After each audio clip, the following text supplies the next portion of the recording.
Hello and welcome to another session of Informally Formal. I am super excited today because we're going to be talking about a subject that is the future of Bangladesh. And our topic today is Digital Bangladesh, the Dream. And to talk about this very exciting subject is someone very, very appropriate for the occasion, the president of Bangladesh Association of Software and Information Services, also known as BASIS, the president of BASIS, Syed Almas Kabir. Let me just first very quickly say a few words about him. Almas Kabir he's been known to me for many years now, and I have over the years become a big fan of his because he has such an amazing background. He was an academic for many years. As a matter of fact, for about 10 years, he taught at many universities. He's an entrepreneur, track entrepreneur, has been with the entrepreneurial scene of Bangladesh for over several decades now. And he's the CEO of Metronet, a very well-known information technology company. Also the managing director of, I believe it's called IAL Corporation. Is that correct? Yeah, so yes. But more importantly, I think someone that provides direction to the budding entrepreneurial scene of Bangladesh through BASIS. A very warm welcome to you, Almas Kabir. Welcome to the show. Thank you so much, Akber bhai.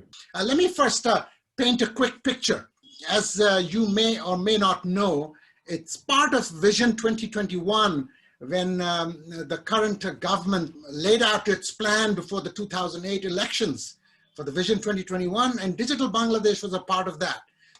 As we all know, many promises are made, but as soon as the elections are done, most of them are not fulfilled.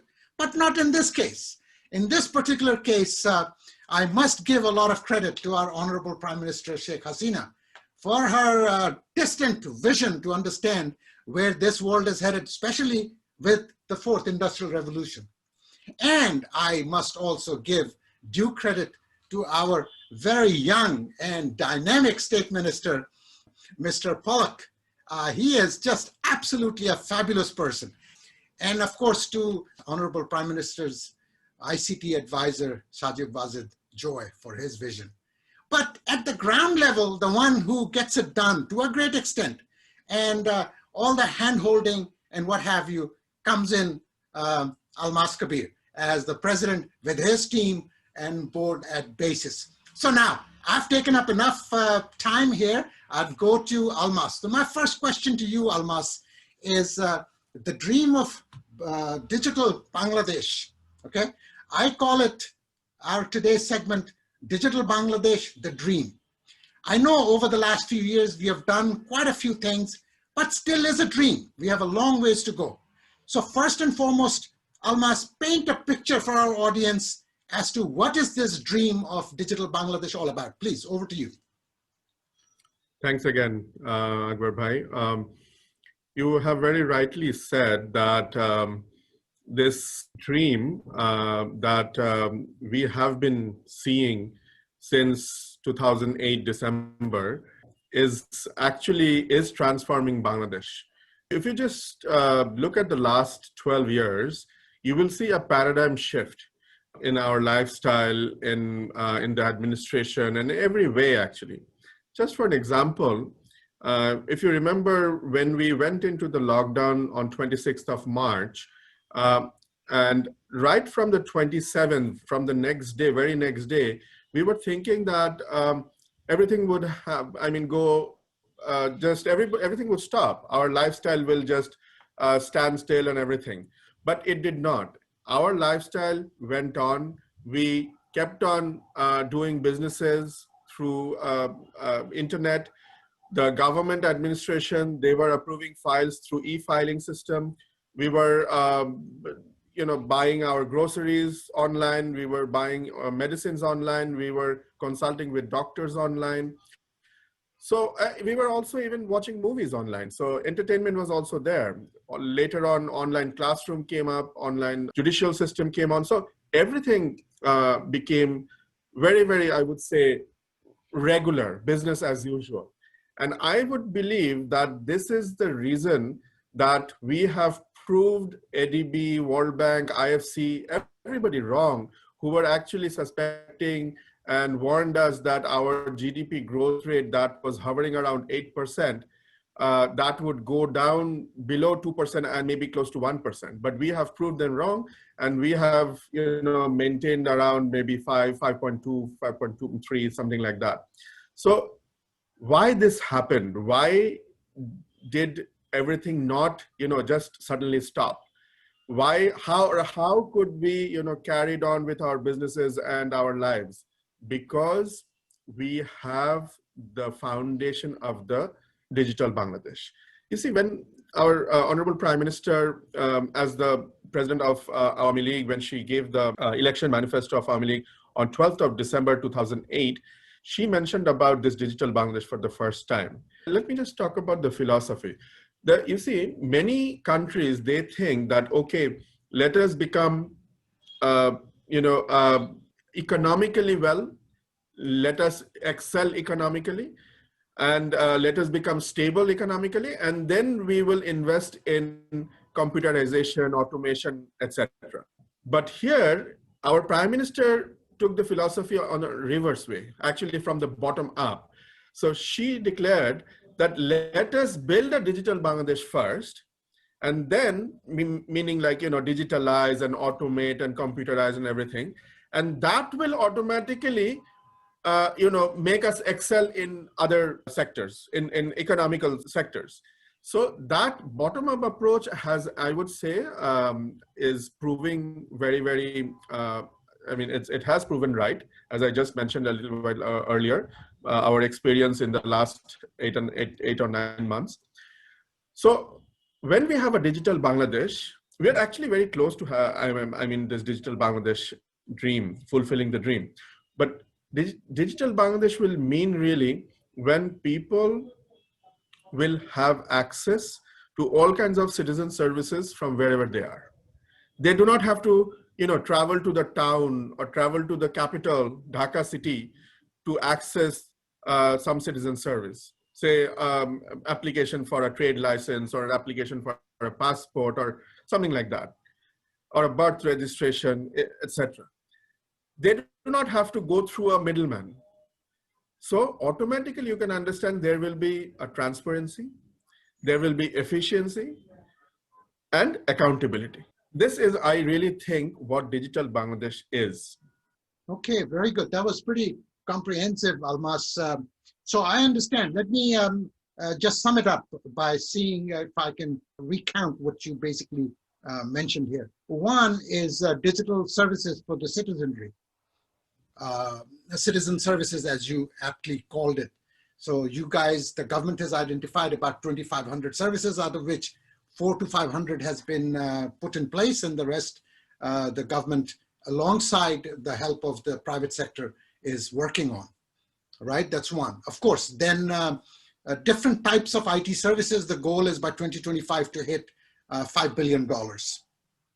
Right, so that is a very welcome note, because in my program and other programs, and as you're very well aware of, that Bangladesh's export basket is so highly concentrated, about 84% of it is RMG, and that creates a tremendous vulnerability.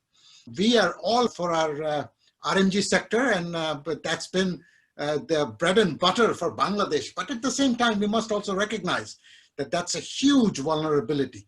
So we must, alongside the fourth industrial revolution, if Bangladesh can become a player in IT and IT-enabled services, nothing like it. So, Almas, let me ask you now, how far do you think? You said we are close to about $1 billion in export in that area. So we are talking about really in the next 4 or 5 years, going 5-folds to 5 billion. Now, I personally understand that it's very possible, because it's unlike manufacturing, this can rise exponentially, and going from $1 billion to 5 billion, if we play our cards right, should not be a problem. So what areas specifically, can you break it down, the $5 billion pie, can you break it down into what areas? Okay, so we have been exporting software and IT-enabled services. Services like, say, graphics design, or some kind of BPO services with like analytics, big data, something like those, some animation work. But in recent times, we have also started exporting digital devices like laptops, like smartphones. And there are other companies who are interested and actually in the pipeline to develop and manufacture and assemble IoT-based systems. I believe that, as you said, if we play the cards right, we should have no problem reaching 5 billion by 2025. Let me now ask you, what specific policy reform would you like to see? I know the government is very much for it and what have you, but at the same time, I'm sure it's not 100%. So from a private sector standpoint, what specific policy reform would you like to see put in place to help businesses achieve that goal of $5 billion by 2025? Actually, you see, there are two main conditions for advancement of this IT industry. Number one is skilled human resources. Actually, I would say that is still the bottleneck we have. If we had enough of skilled human resource, we could have grown actually at least by double whatever we are now. So that is the bottleneck. You see, the government, in the private sector, we are trying to impart train these young graduates in new technologies, but it is taking time.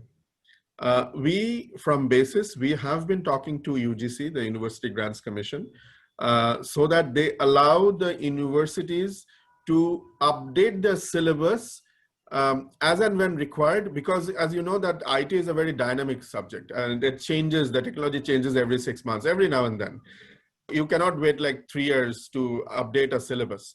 So that is what we have been trying to make UGC understand. So far, the private universities have come up. Many of them have included new skills, new technologies in their syllabuses, but not the public universities. Another problem is the gap between the academia and the industry. Right. And the second is a robust infrastructure. Infrastructure includes internet connectivity. It includes all these software high-tech parks, software technology parks. If you see the data from BTRC, you will see that the entire Bangladesh has mobile connectivity. There are more 110 million internet users. So that looks very good. The problem is that these 95 to 96% of these 110 million internet users are not broadband internet users. So the number of broadband internet user is very, very low. It's around like maybe 600,000 or 700,000. So very, very low actually. So that has to be addressed, because if we really want to progress, if we really want to reach that $5 billion, we really need to take the broadband internet to the remote places, to the rural areas, because the people in those remote places, they can also join. So because they are unable to join because of the lack of fast internet and affordable internet, I mean, we have this problem. We cannot accommodate, we cannot include them in the economy, in the industry. Right. And also another thing is the software technology parks and high-tech technology parks that the government is making. Their government is building 28 such parks. Those parks need to be completed as early as possible, so that the companies and the startups, they can take advantage of the facilities there, and they can start their work. So if these can be done in a very short time, I think we should have no problem reaching the 5 billion target by 2025. I think you very brilliantly put together some very important points. Let me recap. First, education, it needs to be about quality rather than quantity. UGC is a bottleneck because everything needs to get routed through UGC for any kind of changes and stuff like that. Now, that we just cannot subtract UGC altogether, because if we let the private universities do whatever they want to do, then again, that's a problem too. So that's something that we have to work on. So I understand that. You're absolutely right, the education part of it. The IT infrastructure, brilliant. I think that is something we must understand, that we have tremendous mobile phone penetration. One of the best now of a developing nation, especially if you look at third world nations, one of the best mobile penetration, but mostly data penetration. These are not broadband penetration that we have achieved. And that's something we ought to look at. And the other one you said is high-tech infrastructure, that the government is building high-tech parks that needs to be expedited. So then we can bring it to the mass people and the entrepreneurs that can then help elevate us to the $5 billion mark. Ladies and gentlemen, it was a pleasure having Almas Kabir, the president of BASIS, with us today for our exciting platform, Informally Formal. So my many thanks to you. Thanks to our audience for joining us. Catch us for the next session of our dialogue with Almas Kabir. With that, stay safe. Catch you soon. Bye-bye.